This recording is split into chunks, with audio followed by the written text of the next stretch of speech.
श्री व्यास जी महाराज माता रानी ने बड़ी तपस्या भगवान भोलेनाथ की करी। इतनी तपस्या करी, बहुत ज्यादा तपस्या करी थी। तपस्या करने में लीन हो गए। उनपे भी कोई संतान नहीं थी, कोई संतान नहीं थी। दोनों तपस्या भगवान भोलेनाथ की कर रहे हैं। एक दिन नारद जी महाराज कैलाश पर्वत पर पहुंचे और कैलाश पर्वत पर जैसे गए हैं तो देखा कि उस समय में माता सती विराजमान है। माता सती विराजमान है। बाबा भोलेनाथ कैलाश पर्वत पर नहीं थे। नारद जी गए और नारद जी ने कहा, मैया क्या कैलाश पर्वत पे सब कुशल है? मैया ने सहज भाव में कहा, बेटा नारद सब कुशल है, सब अच्छा ही अच्छा है, यहां तो कोई परेशानी आ ही नहीं सकती क्योंकि ये तो बाबा की कृपा है। लेकिन नारद जी महाराज को तो करना ही एक ही काम था। नारद जी महाराज ने कहा, मैया मैं तो बहुत विशेष कार्य से आपके लिए आपके पास आया था। मैया ने कहा, बेटा बताओ कि बाबा आपसे प्रेम कितना करते हैं? बाबा भोलेनाथ मैया आपसे प्रेम कितना करते हैं? मैया ने कहा, बेटा ये भी कोई कहने की बात है, अपार प्रेम है। क्योंकि बाबा भोलेनाथ करुणावतारम। बाबा भोलेनाथ का स्वरूप कैसा है? कैसे हैं बाबा भोलेनाथ? कैसे हैं? स्वरूप कैसे हैं? कपूर के समान गोरे हैं। जितना बाबा भोलेनाथ गोरे हैं कोई देवता नहीं है, ध्यान कर लेना। इतने गोरे हैं। कहते हो आरती गाते हो, आरती की बात क्या करते हो? कर्पूर घोरम करुणावतारम संसारसारम भुजगेंद्रहारम सदा वसंतम हृदयारविंदे भवम भवानी सहितम नमः। एक क्षण मैया ने कहा, बेटा नारद एक क्षण भी दूर नहीं रहते हैं। अच्छा, एक क्षण दूर नहीं रहते? नहीं। तो आपसे जब इतना प्रेम करते हैं तो आप ये बताइए कि जो बाबा ने मुंडों की माला गले में पहन रखी है ये किसकी है? देखिए ये सबसे बड़ी बात है, आपको बता दो। माताओं को भ्रम में डालना हो ना तो ऐसी कोई बात कह के चले जाओ, फिर जब तक उसका तलाश निकाल नहीं लेंगी ये चैन से बैठेंगी नहीं। ये बैठने वाले हैं नहीं चैन से। उसकी तहकीकात निकालने के लिए चाहे कहीं तक भी फोन मिलाना पड़े, नंबर पे नंबर, नंबर पे नंबर चलेगा। देखना, जानते हो क्यों? ये पुरुष लोग जो होते हैं ना, देखो यहां पर कंठ पे देखिए, यहां पर इनके कंठ पे यहां ब्रेकर बना है। जिस सड़क पे ब्रेकर बना रहता है ना, स्पीड कम करने के लिए, इनके पास कोई ब्रेकर नहीं है। ट्राई करना शीशे में, यहां कोई ब्रेकर कोई नहीं है।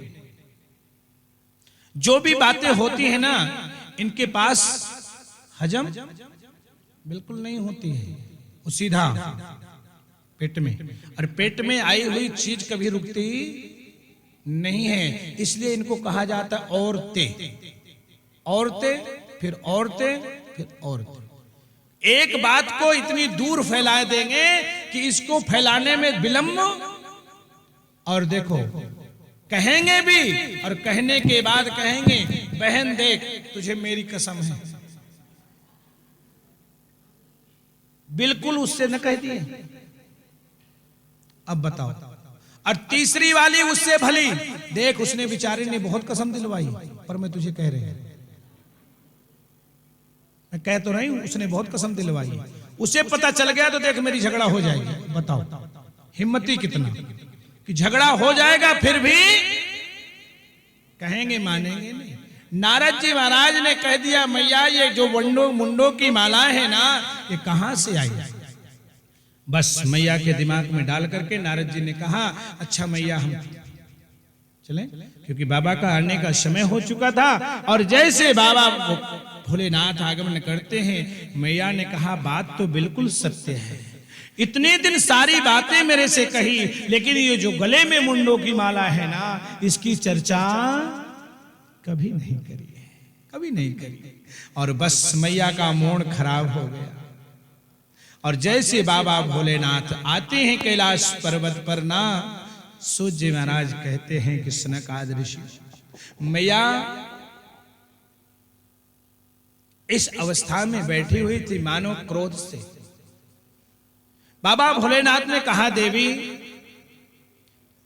कैलाश पर्वत पे उत्सव नहीं है। मैया ने कहा बाबा आपसे मुझे वार्तालाप करना है।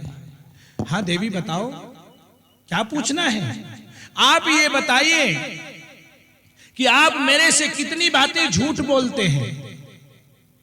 बाबा भोलेनाथ ने कहा देवी आज तक मैंने कोई बात आपसे कोई झूठ नहीं बोला। आप बोलते हैं झूठ मेरे से, जो मैं आपके अर्धांगिनी पत्नी है, आपको झूठ नहीं बोलना चाहिए, पर आप मेरे से बात छुपा करके रखते हैं। बाबा भोलेनाथ ने कहा हाँ देवी एक बात तो मैंने आपसे नहीं बताई, बात बिल्कुल सत्य कहा आपने। बाबा भोलेनाथ ने कह दिया कि एक बात आपसे मैंने बताई नहीं है, ये बात बिल्कुल सत्य है। बस इतना कहते ही तो मैया को और विश्वास हो गया। पकड़ लिया ना। देखो मैं तो कह ही रही थी कि आप मेरे से चोरी करते हैं। बाबा भोलेनाथ ने कहा एक चोरी मैंने आपसे करी है, वो चोरी मैं आपको बताता हूं। मैया ने कहा अभी एक चोरी नहीं, आप तो अनेक चोरी खोलते जाए। लेकिन पर बाबा भोलेनाथ ने कहा देवी सत्य है कि मैंने आपसे एक चोरी करी थी। कौन सी चोरी करी बताओ। बाबा भोलेनाथ ने कहा देवी मैंने आपसे वो चोरी करी थी कि नीलगिरी पर्वत पर काग भुसुंडी जी महाराज कथा श्रवण करा रहे थे और हम हंस बन करके सुनने जाया करते थे। बस आपको साथ नहीं ले गए, क्योंकि मुझे पहले से ही पता था कि कुंभज ऋषि के आश्रम में हम कथा सुनने गए थे, ना तो सुनी और न सुनने दी। और यदि आपसे मैं ये कहता कि आप हंसनी बनो तो घर में विवाद खड़ा हो जाता। इससे बढ़िया हम आपसे ना कह करके हम हंस का रूप खग जाने खगही की भाषा। वहां तो नीलगिरी पर्वत पर काग भुसुंडी जी महाराज कथा सुना रहे हैं। कौवा समझ लेना इस बात कि कथा सुनाने वाला कौवा ही क्यों ना हो, कथा सुनाने वाला बंदर ही क्यों ना हो, पर सुनने वाले के अंदर हो, तब कथा पार उतारती है। लंका में हनुमान जी ने कथा सुनाई, हनुमान जी को, माता सीता को हनुमान जी महाराज सुनाते हैं, माता सीता को संकट दूर हो गया। काग भुसुंडी जी नीलगिरी पर्वत पर बाबा भोलेनाथ खुद व्यास हैं, उनको कथा सुना रहे हैं। तब बाबा भोलेनाथ ने कहा देवी ये चोरी तो मैंने जरूर करी है कि जो आपको नहीं बताया। मैया ने कहा बाबा, जब बाबा भोलेनाथ ने कह दिया कि मैंने दूसरी चोरी नहीं की है, तो मैया के मन में तो जल्दी थी ना कि मैं इस पोल को खोल दूं। मैया ने कहा बाबा मैं बताऊं, अगर याद भूल गए हैं तो मैं याद दिलाती हूं। ये आपके गले में जो मुंडों की माला पड़ी हुई है ना, ये मुंडों की माला आई कहां से? प्रेम मेरे से करते हैं और मुंडों की माला किसी और की। बाबा भोलेनाथ ने कहा देवी ये जो मुंडों की माला हमने पहनी है ना, ये देवी आपके मुंडों की माला हमने पहनी है। बस मैया ने कहा बाबा भोलेनाथ मुझे एक बताइए आप, क्योंकि नारद जी बता के गए क्या कि आपके पतिदेव पे एक अमर कथा है, जो जिसको सुना दे वो जीवन में कभी मरेगा नहीं। मैया ने कहा बाबा आप मेरे से प्रेम इतना करते हैं कि मुझे 108 बार मरना और जन्म लेना पड़ा, और आपको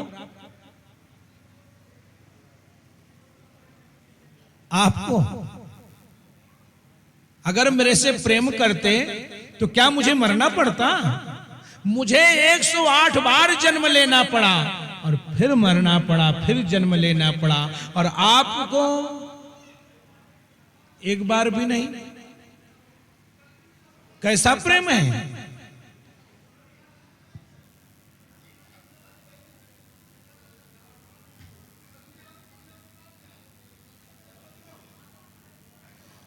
आपका ये कैसा प्रेम है?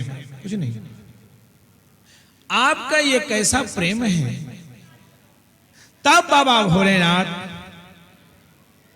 ने देवी आपको बताया कि ये कथा भी सबके भाग्य में नहीं होती है। कथा कहीं भी हो, वो भाग्यवानों को भाग करके जाना पड़ता है, वो भाग्यवान होता है। तब बाबा भोलेनाथ ने कहा देवी मेरे पास अमर कथा है, मैं सुना सकता था, लेकिन देवी ये आपके भाग्य में नहीं है, और आपके भाग्य में कथा नहीं है, तो इसलिए हम सुना नहीं पाए आपको। क्योंकि भिक्षा कब दी जाती है? जब कोई पात्र हो। सुनाया उसे जा सकता है जो सुनने योग्य हो। जो तर्क है उसको क्या सुनाओगे? जो सुनने योग्य है आप उसे सुनाइए, वो सुनता चला जाएगा, सुनता चला जाएगा। जिनके श्रवण समुद्र समाना, जिनके कान समुद्र के जैसा हो, भरा ही निरंतर हो ही न पूरे। समुद्र कभी भरा? समुद्र में इतनी नदियां जाती हैं, तो समुद्र कभी हाउसफुल लिखा? नहीं लिखा ना। अच्छा, जाए तो कोई फर्क नहीं, और ना जाए तो कोई फर्क। ऐसा श्रवण समुद्र, कान जो है समुद्र की तरह हो, लालसा इतनी हो कि कितनी कथा सुने, कितना सत्संग करें, कितना भगवान का भजन करें, ये फल देता है। ये सबसे बढ़िया तब फल देता है। बाबा भोलेनाथ ने कहा देवी यदि तुम्हें सुनना है तो बताओ। कि देव महाराज मुझे अमर कथा सुनना है। चलो, पर भाग्य में आपके कथा नहीं है, लेकिन आप मेरी अर्धांगिनी हैं, आपका कहना मुझे मानना ही है। चलो आपको कथा सुनाता हूं। अमरकंटक पर्वत पर ले गए और भगवान ने प्रलय काल डमरू बजाया, और प्रलय काल डमरू जब बजाया तो वहां से जितने जीव चर जितने थे सब स्थान को छोड़ छोड़ करके वहां से साथ चले गए। एक तोते ने अंडा दिया था, वो कैसे उड़ता? नहीं उड़ सका, और बाबा ने समाधिस्थ हो गए, समाधि लगाई और कथा शुरू कर दिया। कुछ देर तक तो देवी ने हुंकारे दिए, इसलिए कहा है ना कि कथा में हुंकारे जरूर देना चाहिए, तब कथा का फल मिलता है। कुछ देर तक तो मैया ने हुंकारे भरती रही, और उस कथा के प्रभाव से तोते का अंडा फूटा और बच्चा जब उसमें से निकला ना, मैया को तो निद्रा आ गई। और ये निश्चित प्रभाव है कि आप सत्संग में जाएंगे, कथा में जाएंगे, तो आलस्य और निद्रा आपको निश्चित सताएगी। पाप आपका पीछा छोड़ता नहीं है, पाप हमेशा इंतजार में रहता है, इसलिए पीछा छोड़ता नहीं। मैया को निद्रा आ गई, सो गई मैया, और बाबा तो समाधिस्थ हैं, समाधि में आकर के कथा सुना रहे हैं। भगवान का ध्यान कर लिया है, आंखें नेत्र बंद है, और प्रारंभ कर दिया कथा। तोते के बच्चे हुंकारे देने शुरू कर दिया। जब कथा पूर्ण हुई बाबा भोलेनाथ का नेत्र जब खुला तो देखा मैया तो 3 लोक में पहुंच गई थी। बाबा भोलेनाथ ने कहा देवी चलो। मैया के नेत्र जब खुले तो कहा बाबा फिर आगे क्या हुआ? बाबा भोलेनाथ ने कहा जो होना था सो हो गया, अब कुछ शेष नहीं रहा, अब चलो। देवी मैंने आपको कैलाश पर्वत पे ही कहा था कि आपके भाग्य में कथा नहीं है, लेकिन बाबा भोलेनाथ ने कहा मेरा प्रलय काल डमरू बजा। देवी जी आप सो रही थी, हुंकारे कौन दे रहा था? क्या मेरे प्रलय काल डमरू से उसको डर नहीं लगा? देखा तो तोती का बच्चा। भगवान भोलेनाथ ने त्रिशूल लेकर के दौड़े हैं, तोती का बच्चा उड़ा है वहां से, उड़ते उड़ते उड़ते उड़ते जा रहा है। व्यास जी महाराज का आश्रम आया है। व्यास जी महाराज माता अरणी ने भगवान भोलेनाथ की तपस्या करी थी और वर मांगा था आप जैसा संतान चाहिए मुझे। सुखदेव भगवान शिव जी के अंश अवतार है। जाकर के जैसे प्रातः कालीन माता अरणी ने जैसे अर्घ देना प्रारंभ किया था और अर्घ देने के बाद जैसे जम्हाई आई, तोता उड़ते उड़ते गया और मैया के मुख में अरणी के समा गया। भगवान भोलेनाथ भागते हुए जाते हैं, क्रोध में भरे हैं और क्रोध में जाकर के श्री व्यास जी महाराज से कहते हैं व्यास जी आपके घर में मेरा चोर आया है, इसे बाहर करिए, मैं इसका वध करूंगा, मैं इसका वध करूंगा। श्री व्यास जी महाराज कहते हैं महाराज आपका चोर मेरे घर में नहीं है। नहीं नहीं, आपकी धर्मपत्नी ने मेरे चोर को चुराया है, इसे कहो बाहर करे और मैं इसका वध करूंगा। देखिए अमर कथा सुन चुका है, वो मरने वाला नहीं है, वो मरने वाला तो नहीं है, वो तो अमर कथा सुन लिया, अब क्या मरेगा। लेकिन बाबा भोलेनाथ ने कहा निकालो, मैं इसका वध करूंगा, क्योंकि मेरी अमर कथा गुप्त है। हमने एक का संकल्प लिया था सुनाने को, दूसरा जजमान बनाया उनको, फायदा सब। समझ रहे ना? भगवान भोलेनाथ अरणी मैया आते हैं और श्री व्यास जी महाराज प्रार्थना करते हैं प्रभु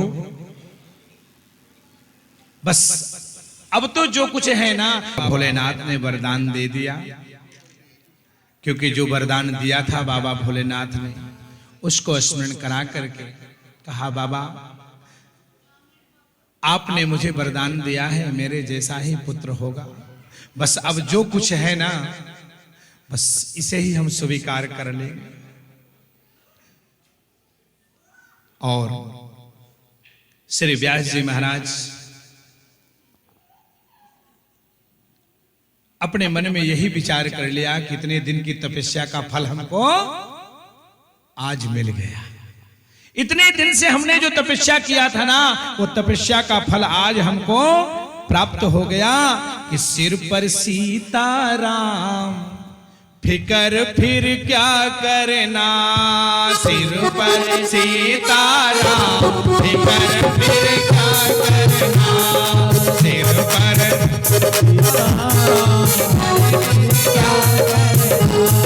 सिर पर सीताराम फिकर फिर क्या करना, सिर पर सीताराम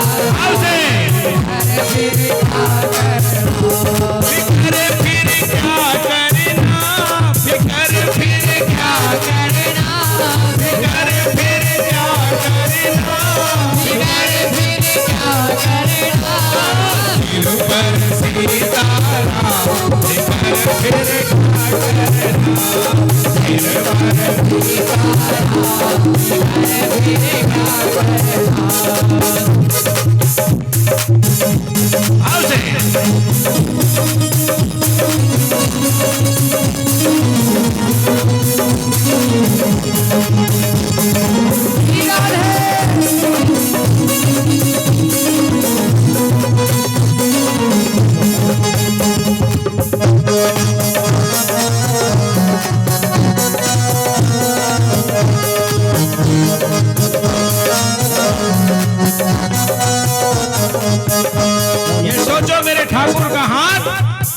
सबके सिर पे है, इसलिए आनंद बढ़िया तरीके से ठाकुर के दरबार में लो।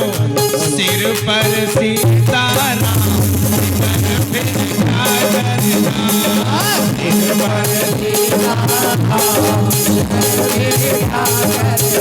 तेरे बिगड़े बनेंगे काम, बिगड़ फिर क्या करना। तेरे बिगड़े बनेंगे काम, बिगड़ फिर क्या करना।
उनके सहायक श्री बजरंगी, उनके सहायक श्री बजरंगी।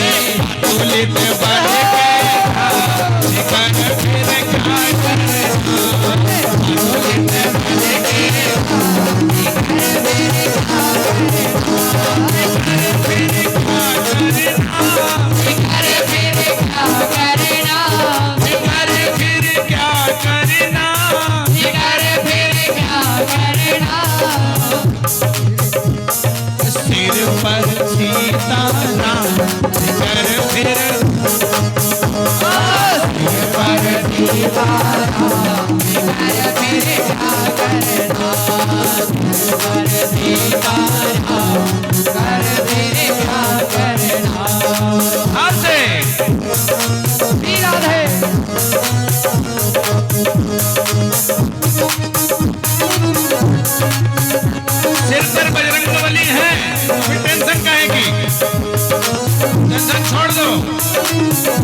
हनुमान जी महाराज यही है, कहीं दूर नहीं है।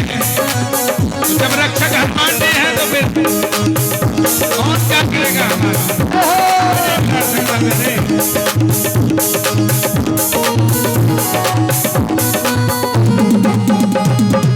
अगर प्रभु मनमानी करोगे, अगर प्रभु मनमानी करोगे। जानते हो भगवान से ये शब्द केवल भक्त कह सकता है, ज्ञानी कभी नहीं कह सकता है। ज्ञानी के हिम्मत नहीं जो कह दे। केवल ये शब्द कौन कह सकता है? केवल भक्त भगवान को जो चाहे सो कह दे। भगवान को बुरा कभी। और एक दिन ज्ञानी ट्राई करके देखे, ज्ञानी एक दिन ट्राई करे, अगले दिन पता चल जाएगा। और भक्त जो चाहे तो कह दे, उसमें भी उसका भला है, लेकिन ज्ञानी नहीं कह सकता है। अगर प्रभु मनमानी करोगे, अगर प्रभु मनमानी करोगे। नहीं शरणागति पीर हरोगे, नहीं शरणागत पीर हरोगे। अगर प्रभु मनमानी करोगे, अगर प्रभु मनमानी करोगे। नहीं शरणागत पीर हरोगे, नहीं शरणागत पीर हरोगे। हो गया वध बदला, कर फिर क्या करना। होगा बिगर फिर क्या करना। होगा बीरज बदला, अवध फिर क्या करना। होगा बीरज बदला कर फिर क्या करना। सिर पर सीताराम, कर फिर क्या करना। सिर पर सीताराम बिगर फिर क्या करना। और से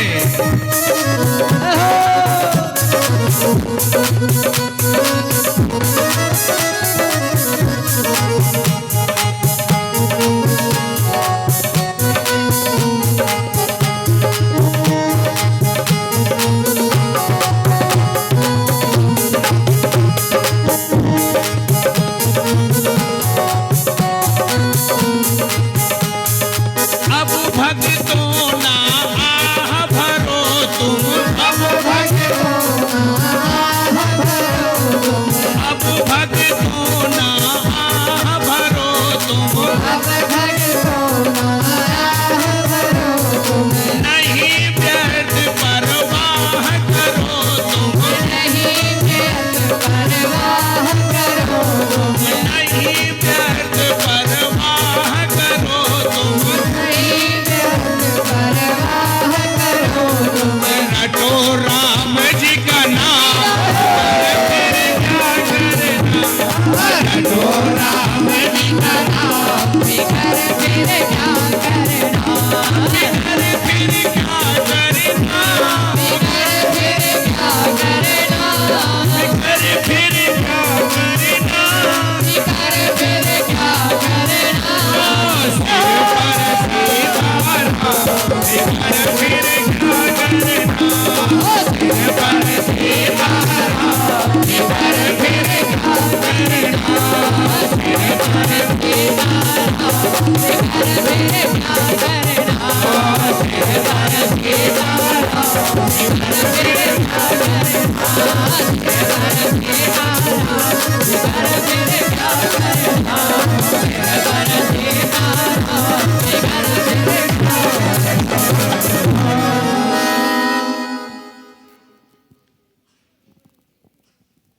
श्री व्यास जी महाराज ने कह दिया कि अब चिंता कहें कि जो इतने वर्षों तक संतान नहीं थी, आज इन्हें ठाकुर ने इतनी बड़ी कृपा करी कि जो चाहा सो मिला। और जिसने वरदान दे करके चले गए थे ना, वो फिर मेरे दरवाजे पे दोबारा आ गए। ये तपस्या का प्रभाव है। और समय आया, जब तक कोई चीज का समय नहीं आता ना, तब तक कार्य पूरा नहीं होता। समय को समय से समय ही मिलाए, और समय रूठ जाए सब छूट जाए। समय पे दिया दान दानी कहाए, समय पे हरिश्चंद्र बिकने को आए। ये सारा समय का काम है। ऐसा समय आ गया कि देखिए सुखदेव भगवान अपनी मां के गर्भ में 12 वर्ष रहे। 12 वर्ष तक अपनी मां के गर्भ में रहे, क्योंकि वरदान मांगा ही ऐसा था कि कैसा, भोलेनाथ जैसा चाहिए। और भोलेनाथ ऐसे हैं कि जिनके पास न माया है न ममता है, कुछ नहीं है और किसी से कम नहीं है। ये भी ध्यान करना, देखने में संसार वालों के निगाह में कुछ नहीं है। कहते हो ना कि बाबा भोलेनाथ तो फकड़ी हैं, इनके पास तो कुछ नहीं, लेकिन इनके पास जो है वो दिखावा नहीं है, वो किसी के पास नहीं है।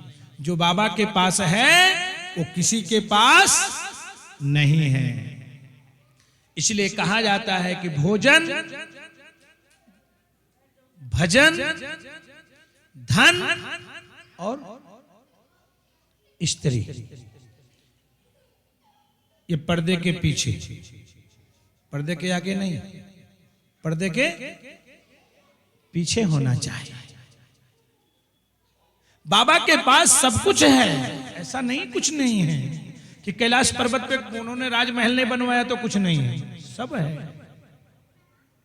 लेकिन बाबा ने पहले कहा था कि देवी तेरे भाग्य में नहीं है, तो हम ही क्या कर ले, हम दे तो सब कुछ, लेकिन तेरा भाग्य हम कहां से बदले। और आपको कल बताया था कि भाग्य तो एक ईशजन्य एक प्रारब्ध, तो इस जन्म में ही नहीं है, तो बता हम ही क्या करेंगे इसमें। हम तो ऐसे ही अपना रमते जमते जोगी की तरह अपना आनंद लेते रहेंगे। और वैसे ही वरदान भी मांगा व्यास जी ने, आप जैसा संतान चाहिए। सुखदेव जी के पास भी कोई राजमहल नहीं रहा, बनवाया ही नहीं कभी उन्होंने, चाहा ही नहीं, बस केवल एक रही कि चाह में चाह मिलाने को भगवान की भक्ति कहते हैं, बस जीते जी मर जाने को भगवान की भक्ति कहते हैं। जिसमें सुख दिखता मिलता नहीं, जिसमें सुख दिखता मिलता नहीं। कभी कभी अभी आपको बताया ना कि नेत्र खोल के स्वप्न देखते हो ना, कि मेरे पास भी 5-4 गाड़ी होती, नौकर चाकर होते, उनके साथ झंझटें कितनी है जिनके पास है। उनसे पूछो कि जिस दिन ड्राइवर साहब छुट्टी करके चले जाएं, उनको जाना इमरजेंसी, फिर क्या करेंगे, सैकड़ों जगह फोन लगाएंगे। और जिस दिन ड्राइवर नहीं मिला, कहना मूड आज खराब है। किसके चक्कर में, दूसरे के चक्कर में मूड खराब है। किसका, अपना चक्कर दूसरे का, और मूड किसका खराब, अपना। इसलिए ध्यान कर लो भैया कि इस चक्कर में ज्यादा नहीं लगा करते। इसलिए जितना परमात्मा दे रहा है उतना ही भगवान को रोज धन्यवाद करो, और देखो नित्य बढ़ते चले जाओगे। रोज ठाकुर को धन्यवाद करो, प्रभु आपने आज जो दिया था इसका आपका धन्यवाद, और कल जो दोगे वो भी आपको धन्यवाद, और देखो नित्य बढ़ते चले जाओगे। निश्चित है, लेकिन धन्यवाद तो कहो। धन्यवाद उस ठाकुर को करो। आप हम क्या बना सकते हैं, कुछ बना नहीं सकते हैं। लेकिन देखिए समय ऐसा आया कि सुखदेव भगवान भोले का, बाबा का अंशा अवतार है, तो उनको भी राजमहल की जरूरत नहीं है। इसलिए 12 वर्ष तक अपनी मां के गर्भ में रहे हैं, और अपनी मां के गर्भ में रह करके श्री व्यास जी महाराज ने कहा, ठाकुर की प्रार्थना वंदना करी, और मानो सुखदेव जी गर्भ में हैं। कहते हैं व्यास जी, बेटा 12 वर्ष मां की गर्भ में व्यतीत हो चुका है, अपनी मां को इतनी पीड़ा क्यों दे रहा है? गर्भ से तो बाहर आ जाना। हमने बड़ी तपस्या करके तुझे प्राप्त किया है। मानो आवाज आ गई, पिताजी, इस संसार में कोई किसी का पिता नहीं है, कोई किसी की संतान नहीं है। सब अपने अपने, जैसे मेला लगता है और मेले में करोड़ों लोग आते हैं और जिसकी जो वस्तु की इच्छा करती है वही खरीदता है और लेकर के चला जाता है। ऐसे ये संसार मेला से भरा हुआ है और इस मेले में जब जिसकी जो इच्छा करेगी खरीदेगा और यहां से चला जाएगा। मानो गोविंद को प्रार्थना करी और गोविंद मेरे ठाकुर को साक्षी माना है। आवाज आई गर्भ से, पिताजी आप मेरे गृहस्थी बसाएंगे, आप गृहस्थ आश्रम मुझे बना देंगे, इसलिए मैं मां के गर्भ से बाहर नहीं आऊंगा। आप मुझे वचन दें कि मुझे गृहस्थी नहीं बसानी है, तब मैं बाहर आऊं। साक्षी गोविंद को माना, मेरे ठाकुर को साक्षी मान करके वचन दिया। व्यास जी महाराज ने वचन दिया, बेटा अपनी मां को इतना पीड़ा न मत दे और मैं तेरी गृहस्थी नहीं बसाऊंगा और गर्भ से तू बाहर आ जा। और 2 मिनट के लिए बस शांत करा दो बस। और गर्भ से बाहर श्री सुखदेव भगवान मां के गर्भ से बाहर आते हैं। बोलिए सुखदेव भगवान की जय हो। सुखदेव भगवान गर्भ से बाहर आते हैं तो माता पिता का मुख भी नहीं देखा, जंगल की तरफ चल देते हैं। सुखदेव तुम महामुनि ज्ञानी, सुखदेव तुम महामुनि ज्ञानी, महामुनि ज्ञानी, मुनि महिमा तुम्हारी जगत जानी। सुखदेव तुम महामुनि ज्ञानी, महामुनि ज्ञानी, मुनि महिमा तुम्हारी जगत जानी। सुखदेव तुम महामुनि ज्ञानी, महामुनि ज्ञानी, मुनि महिमा तुम्हारी जगत जानी। सुखदेव तुम महामुनि ज्ञानी, महामुनि ज्ञानी, मुनि महिमा तुम्हारी जगत जानी। आओ से सुखदेव भगवान की जय हो।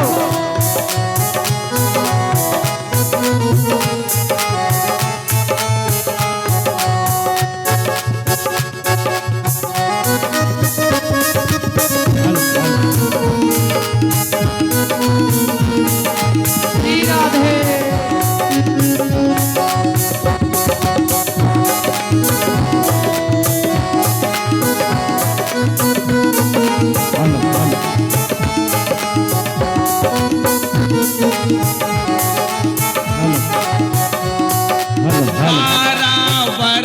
गर्भ में बीते, 12 बरस गर्भ में बीते, 12 बरस गर्भ में बीते, 12 बरस गर्भ में बीते। प्रभु नाम करे अमृत पीते, प्रभु नाम करे अमृत पीते। अमृतमयी है तुम्हारी वाणी, अमृतमयी है तुम्हारी वाणी, मुनि महिमा तुम्हारी जगत जानी। सुखदेव तुम हो महामुनि ज्ञानी, महामुनि ज्ञानी, मुनि महिमा तुम्हारी जगत जानी। सुखदेव भगवान की जय हो। सुखदेव भगवान का प्राकट्य हुआ है। हाथ से ताली बजा के सुखदेव भगवान का स्वागत करिए।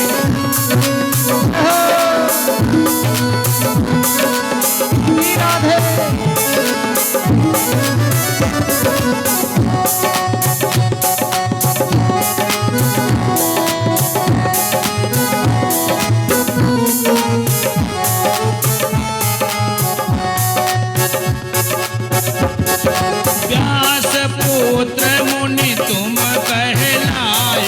व्यास पुत्र मुनि तुम कहलाए, व्यास पुत्र मुनि तुम कहलायो, व्यास पुत्र मुनि तुम कहलाए, अज्ञानी को ज्ञान बताए, ज्ञानी को ज्ञान बताए, राजा परीक्षित भये ज्ञानी, राजा परीक्षित भये ज्ञानी, मुनि महिमा तुम्हारी जगत जानी, सुखदेव कहो महामुनि ज्ञानी, देव भगवान की ज्ञानी, मुनि महिमा तुम्हारी जगत जानी।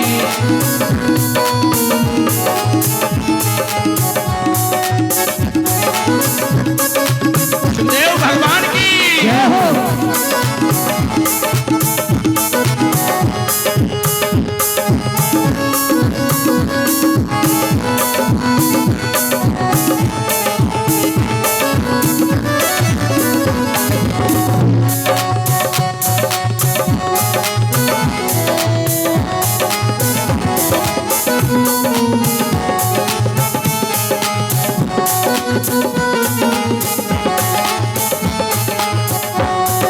महिमा सुनकर हम सब आए, महिमा सुनकर हम सब आए, महिमा सुनकर हम सब आए, महिमा सुनकर हम सब आए, दर्शन की अभिलाषा लाए, दर्शन की अभिलाषा लाए, दर्शन की अभिलाषा लाए, दर्शन की अभिलाषा लाए, हे स्वामिनी श्री राधा रानी, स्वामिनी श्री राधा रानी, मुनि महिमा तुम्हारी जगत जानी, सुखदेव तुम हो महामुनि ज्ञानी, महामुनि ज्ञानी, मुनि महिमा तुम्हारी